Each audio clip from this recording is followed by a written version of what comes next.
Hello guys, welcome back to my YouTube channel. അപ്പം ഞങ്ങൾ ഇന്നലെ പാലാജീവിലേക്ക് പോയിട്ടുണ്ടായിരുന്നു കേട്ടോ.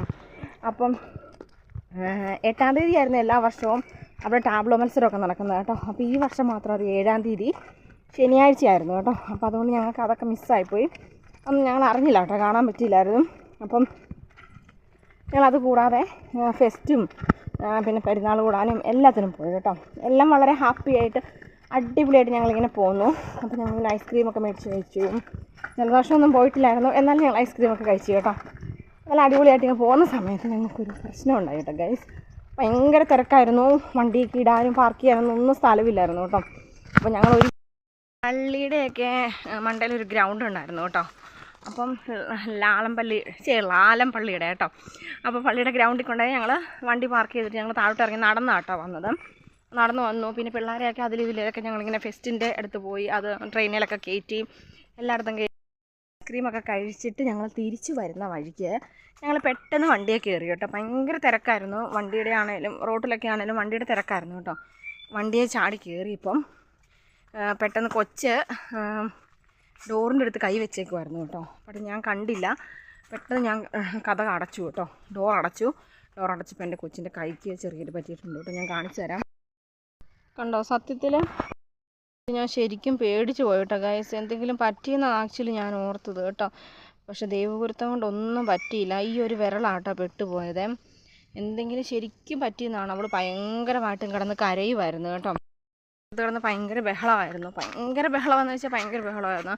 അപ്പോൾ എനിക്ക് പറ്റിയല്ല. എനിക്ക് പിള്ളേർക്ക് എന്തെങ്കിലും പറ്റുകയെന്ന് പറഞ്ഞാൽ എന്നെക്കൊണ്ട് ആലോചിക്കാൻ പോലും പറ്റില്ലാത്ത കാര്യം കേട്ടോ.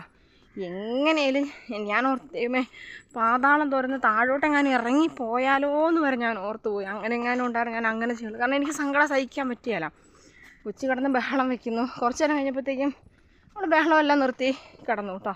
കയ്യെ നോക്കിക്കഴിഞ്ഞപ്പം ചെറിയൊരു പൊട്ടലെന്ന് വെച്ചാൽ ചെറുതായിട്ട് തൊലി അങ്ങ് ചെറുതായിട്ടൊന്ന് മുറിഞ്ഞിട്ടുണ്ട് കേട്ടോ. അപ്പോൾ ചോര വരുന്നുണ്ടോ. അപ്പോൾ ഇതും കൂടെ കണ്ടു കഴിഞ്ഞപ്പോഴത്തേക്കും എനിക്ക് ഭയങ്കര സങ്കടമായിരുന്നു കേട്ടോ.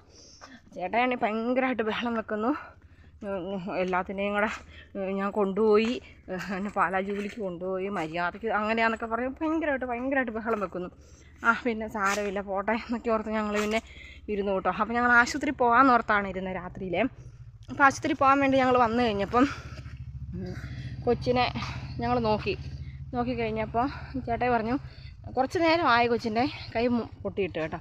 അപ്പം അങ്ങനെ പൊട്ടിക്കഴിഞ്ഞിട്ടുണ്ടെങ്കിൽ പെട്ടെന്ന് നീര് വെക്കും. എന്തെങ്കിലും പൊട്ടലോ അങ്ങനെ എന്തെങ്കിലും ബുദ്ധിമുട്ടോ ഉണ്ടെങ്കിൽ പെട്ടെന്ന് നീര് വെക്കും. അപ്പോൾ ഇവിടെ അധികം നീരൊന്നും വെച്ചിട്ടൊന്നുമില്ല. പിന്നെ അവൾ അത്യാവശ്യം കൈ ഇങ്ങനെ അനക്കാൻ പറയുമ്പോൾ പയ്യെ അനക്കുന്നുമുണ്ട് കേട്ടോ. അപ്പോൾ വലിയ പ്രശ്നമില്ലെന്നോർത്ത് ഞങ്ങൾ തിരിച്ചു പോകുന്നു കേട്ടോ. പിന്നെ നമ്മളിവിടെ ഓർത്തോയെ കൊണ്ട് കാണിക്കാമെന്ന് ഓർത്താണ് ആദ്യം വരുന്നത്.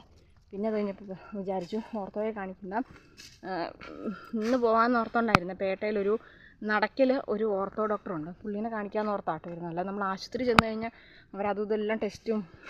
ഞാൻ കേവലം ഒരു കുഞ്ഞു കൈ മുറിഞ്ഞിട്ട് പോയിട്ട് എനിക്ക് 10,000 മണ്ടയിലായി കേട്ടോ. അപ്പം അതുകൊണ്ട് ഇവിടെ ഓർത്തോയെ കാണിക്കാൻ വേണ്ടി എക്സ്റേ എടുത്ത് കാണിക്കാൻ വേണ്ടിയായിരുന്നത്. അപ്പം വലിയ പ്രശ്നമില്ലെന്ന് കണ്ടു കഴിഞ്ഞപ്പോഴത്തേക്കും ഞങ്ങൾ ഇവിടുത്തെ ആശുപത്രിയിലൊന്ന് ചുമ്മാ ഒന്ന് പോയി കാണിക്കാം, എന്തെങ്കിലും പ്രശ്നം ഉണ്ടെങ്കിൽ തിരുമിക്കുന്ന ആളുടെ അടുത്താണേലുവേ ഒന്ന് കാണിക്കാമെന്ന് ഓർത്തായിരുന്നു കേട്ടോ. അപ്പം ഞാൻ ആശുപത്രി പോയിട്ട് വരാം കേട്ടോ. ഞാനും കൊച്ചുങ്ങളും ഇങ്ങനെ ആശുപത്രിയിലേക്ക് പോയിക്കൊണ്ടിരിക്കുക കേട്ടോ. നല്ല അത്യാവശ്യം വെയിലുണ്ട്. ഞങ്ങൾ രണ്ടുപേരും കുടയൊക്കെ എടുത്തിട്ടുണ്ട് കേട്ടോ. കാര്യം പറഞ്ഞാൽ 2 വളവേ ഉള്ളൂ. പക്ഷേ ഈ മെയിൻ റോഡായതുകൊണ്ട് നമുക്ക് ഈ 2 വളവ് വളയ്ക്കുന്നതിന് ഇച്ചിരി പാടാണ് കേട്ടോ. നമ്മൾ സാധാരണ കുറുക്ക് വഴി കയറി പോകുന്നതും മെയിൻ റോഡ് കയറി പോകുന്നതിന് വ്യത്യാസമുണ്ടല്ലേ. നമ്മൾ കുറുക്ക് വഴിയാണെങ്കിൽ പെട്ടെന്ന് ചെല്ലും. പക്ഷേ മെയിൻ റോഡാണെങ്കിലുണ്ടല്ലോ നമ്മൾ നടന്നാൽ എന്ത് ചെയ്താലും നീങ്ങിയല്ല കേട്ടോ. അപ്പം നമ്മൾ ആശുപത്രിയിലൊക്കെ പോയിട്ട് വരാം. ഹലോ ഗായ്സ്, അപ്പോൾ നമ്മൾ ആശുപത്രി പോയിട്ട് തിരിച്ചു വന്നു കേട്ടോ. അവളുടെ കയ്യിൽ ഇങ്ങനെ കെട്ടി വെച്ച് തന്നു കേട്ടോ. അപ്പം 2 ദിവസത്തേക്കുള്ള മരുന്ന് തന്നിട്ടുണ്ട്. എന്തെങ്കിലും പൊട്ടലുണ്ടെങ്കിൽ ഡോക്ടറെ കാണിക്കാനാണ് കേട്ടോ പറഞ്ഞത്, ഓർത്തോനെ കാണിക്കാൻ. അതിനൊക്കെ വലിയ ദിവസം ഞാനവിടെ പോയി വീഡിയോ എടുത്തു കേട്ടോ. വീഡിയോ എടുത്തപ്പോൾ അവിടുത്തെ സിസ്റ്റർ എന്നോട് പറഞ്ഞു, പുതിയ സിസ്റ്ററാന്ന് തോന്നുന്നു, എന്നോട് പറഞ്ഞു വീഡിയോ എടുക്കാനൊക്കത്തില്ല, ഇതൊരു സർക്കാർ സ്ഥാപനമാണ്, ഇവിടെ വീഡിയോ എടുക്കാനൊക്കത്തില്ലെന്ന് പറഞ്ഞു കേട്ടോ. ഞാൻ പറഞ്ഞു ശരി, ഞാൻ എടുക്കുന്നില്ല സിസ്റ്ററെ എന്ന് പറഞ്ഞു. അഥവാ എടുക്കണമെങ്കിൽ MOയോട് ചോദിക്കാതെ എടുക്കാൻ പറ്റത്തില്ലെന്ന് പറഞ്ഞു കേട്ടോ. അപ്പം ഞാനത് വെച്ചുകൊണ്ടിങ്ങനെ പോകുന്നു കേട്ടോ. അപ്പോൾ അവിടുത്തെ ഒരു സിസ്റ്റർ എന്നോട് വേറെ സിസ്റ്ററിനോട് ചോദിച്ചു, എടോ താൻ വീഡിയോ ഒന്നും എടുക്കുന്നില്ലെന്ന് ചോദിച്ചു. ഞാൻ പറഞ്ഞു സിസ്റ്റർ എന്നോട് എടുക്കരുതെന്ന് പറഞ്ഞു സിസ്റ്റർ, അതുകൊണ്ട് ഞാൻ എടുത്തില്ലെന്ന് പറഞ്ഞു കേട്ടോ. അപ്പോൾ ഇന്നത്തെ വീഡിയോ ഇത്രേ ഉള്ളൂ കേട്ടോ. അപ്പോൾ എല്ലാവർക്കും വീഡിയോ ഇഷ്ടപ്പെട്ടു തരുന്നു. ഇഷ്ടപ്പെട്ടാൽ ലൈക്ക് ചെയ്യുക, ഷെയർ ചെയ്യുക, കമൻറ്റ് ചെയ്യുക, സബ്സ്ക്രൈബ് ചെയ്യുക. See U.